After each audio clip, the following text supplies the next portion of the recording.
I was sitting at the dinner table when a police officer knocked on my door. "Ma'am, your husband was in a fatal car accident an hour ago." My fork slipped from my hand and clattered against the plate. "No, he's upstairs sleeping," I whispered. The officer's face drained of color. "My name is Elena Foster, I'm 33. And if you think you've heard this story before, you haven't." I stood, the world narrowing to a tunnel as I led the officer up the stairs. Every step creaked beneath our feet, the sound sharp against the thick silence. Halfway up, he froze, his hand hovering near his gun. "Ma'am," he said quietly, his tone shifting, "step away from him." I turned my head slowly. My husband, Mark, was sitting upright on the bed, perfectly still, eyes wide open, but his skin was pale, too pale, the color of candle wax. I reached out instinctively, but the officer grabbed my wrist. "Don't touch him." "What are you talking about?" I whispered.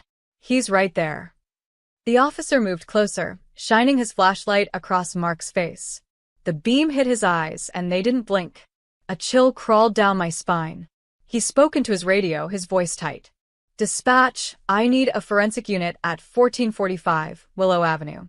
Possible identity anomaly." I stared at him. Identity anomaly? He didn't answer. Instead, he crouched beside Mark, pulling a small envelope from the nightstand. On it, my name was written in my husband's handwriting. The officer looked up at me. "Did you know about this?" My throat closed. About what? He opened the envelope. Inside was a single photograph, a blurry image of Mark, standing beside a car engulfed in flames. The timestamp? 1 hour ago. And beneath it, in his handwriting, "If you're reading this, I didn't make it home."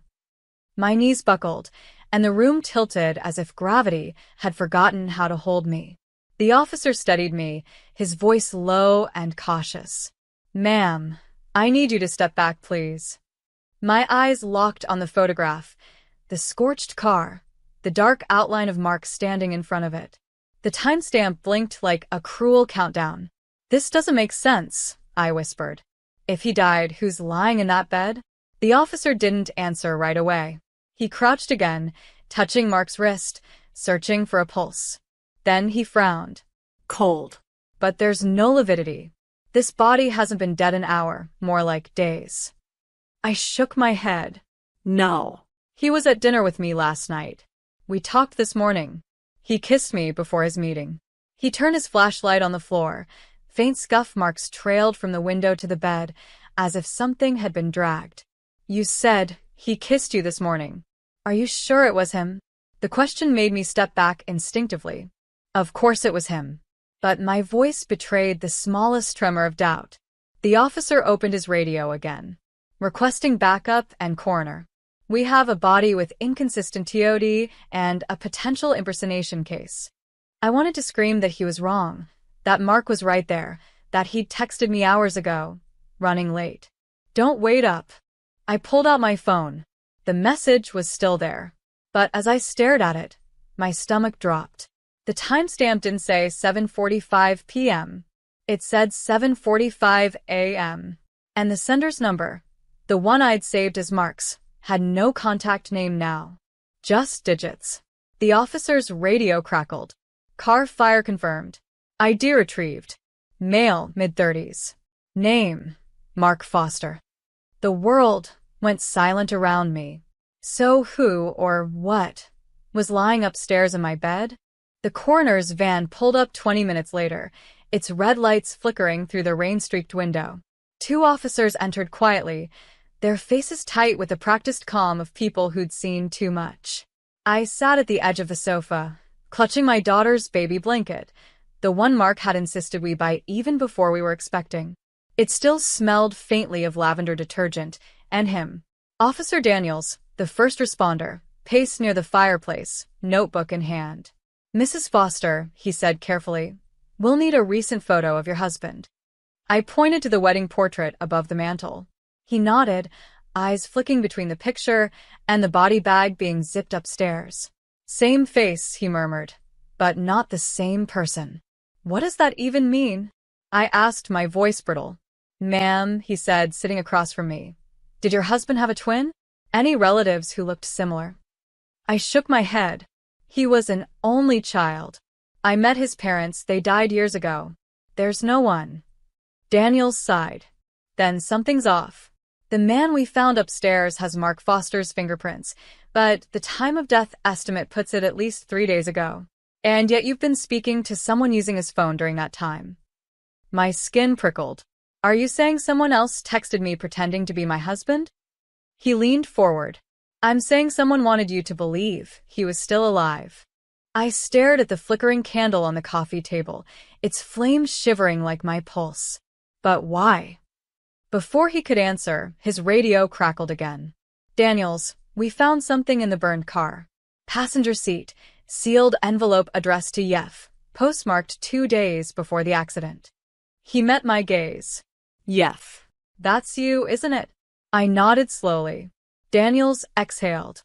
Then I think your husband was trying to tell you something before he died. The next afternoon, I was summoned to the precinct. The envelope from the burned car lay sealed inside a plastic evidence bag. Daniels handed it to me carefully. You should see this before we log it in officially. My fingers trembled as I tore it open. Inside was a folded letter, handwritten, smudged from smoke and rain. The first line made my blood run cold. If you're reading this, it means I failed. It was unmistakably Mark's handwriting. Precise. Controlled. The kind of penmanship that used to fill grocery lists and anniversary notes. Elena, I didn't die in an accident. I was being followed. Someone knew about the money I found, something big enough to kill for. If I don't make it home, don't trust anyone, not even my family. My hands shook. Money? What money? I whispered. Daniels scanned the letter beside me. Keep going. It's hidden in a place you'd never look, the thing we always argued about. If someone comes pretending to be me, don't believe them. There's something you need to see before you decide what to do. The last line was smeared, the ink dissolved from heat and water. Check the mirror, then it stopped. Daniels frowned. Check the mirror? My mind snapped back to our house, the tall antique mirror in the upstairs hallway. The one Mark insisted we keep even when I wanted to sell it. The one he'd moved the week before the accident. I know where it is, I said, standing abruptly. Mrs. Foster, wait. But I was already halfway out the door. An hour later, I was in my hallway, staring at my reflection in the mirror. My pulse thundered.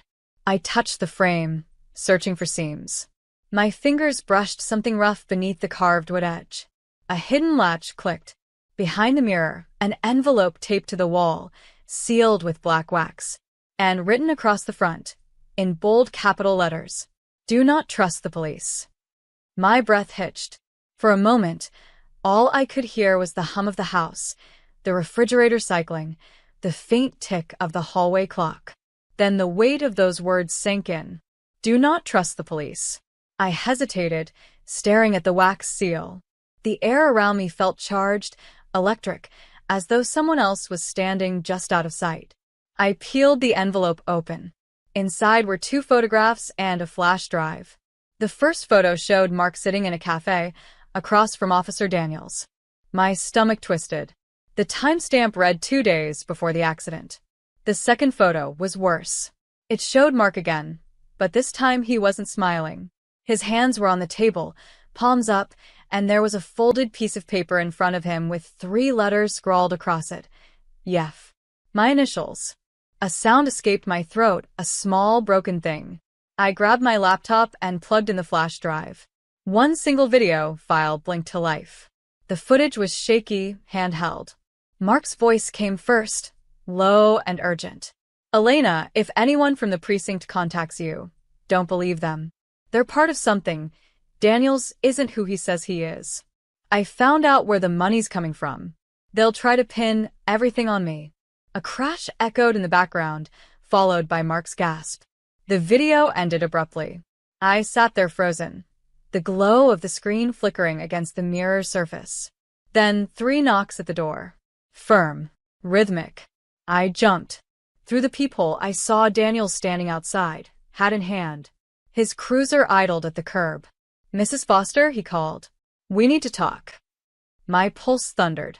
I turned back to the mirror, my own reflection staring back, pale and wide-eyed. If the letter was true, opening that door might end me. My heartbeat thundered in my ears as I stepped back from the door.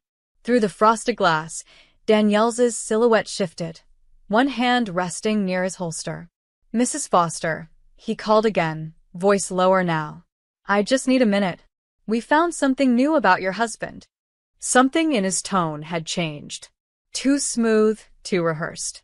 I inched toward the kitchen, phone trembling in my hand.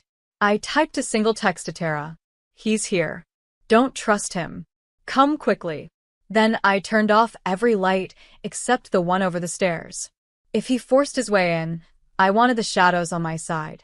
"Ma'am?" Another knock, louder. "You don't want to make this harder than it needs to be." "Harder?" The words sliced through me.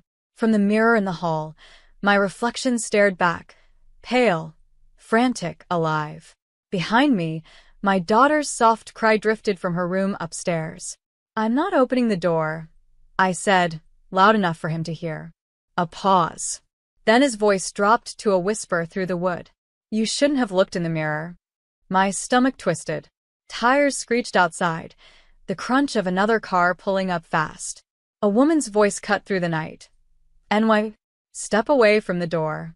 Tara burst into view, flanked by two uniformed officers. Danielle's hand froze mid-motion. His badge flashed under the porch light, real, but not current. Within seconds, they had him restrained.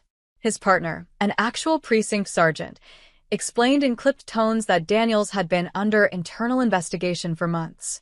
Extortion, money laundering, falsified cases. Mark's accident had been his way out of their scheme, and it cost him his life. As they led Daniels away, he looked back once, eyes cold. "He shouldn't have told you." I shut the door quietly, locking it twice. Then I whispered to the silence. "He had to." The next morning felt unreal, like the air itself was made of glass, thin and fragile. News spread quickly. Disgraced officer arrested in corruption scandal linked to fatal car fire.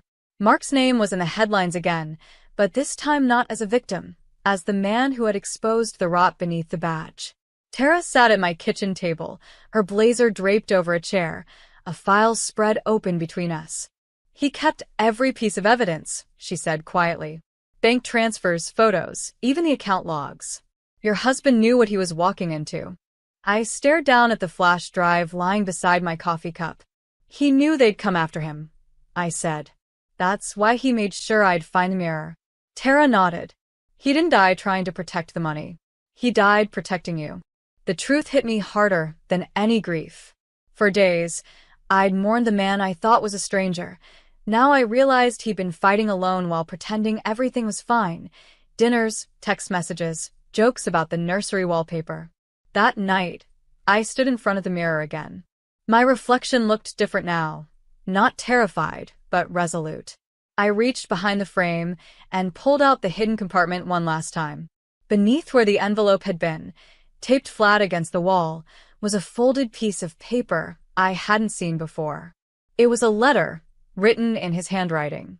"Elena, I know you'll find this last. You were always the one who looked deeper. When the fear fades, promise me one thing. Live loudly. Don't let my silence define you." Tears blurred the ink as I whispered, "I promise." Behind me, my daughter stirred, her first small cry breaking the quiet. Life still moving forward. A year later, the city no longer felt haunted. The mirror still hung in the hallway, but now it reflected light instead of ghosts. I'd kept it, not as a reminder of fear, but of clarity. The state recognized Mark posthumously for exposing corruption. His name cleared, his story told. Tara and I founded the Foster Integrity Project, a nonprofit that trained journalists and whistleblowers to protect evidence safely. Every story we saved felt like keeping Mark's voice alive. The media called me the woman who turned her husband's murder into a movement. I didn't like the title, but I understood it. Sometimes the only way to survive is to make purpose out of the wreckage. Tonight, I sat by the same dinner table where everything began. My daughter, now walking, toddled around the room, laughing at her own reflection in the mirror. The sound made the walls feel warm again. On the table sat a letter from the NYPD, offering to return Mark's recovered belongings. Among them was his wedding ring, cleaned of soot. I slipped it on a chain around my neck. "We did it," I whispered. "You were right to trust me." Through the window, Manhattan's skyline shimmered under a velvet sky. I'd rebuilt my life piece by piece, not by forgetting, but by understanding. The mirror caught my reflection again, this time strong, composed, alive. Then, as I turned away, I froze. In the faint corner of the glass, a light flickered, just once, like a camera flash. My breath caught, but when I looked back, it was gone. Just me, my daughter, and the soft hum of the city. Still, I smiled. "If that was you, Mark," I said softly, "you can rest now. We're safe." Outside, a siren wailed in the distance, fading, not chasing.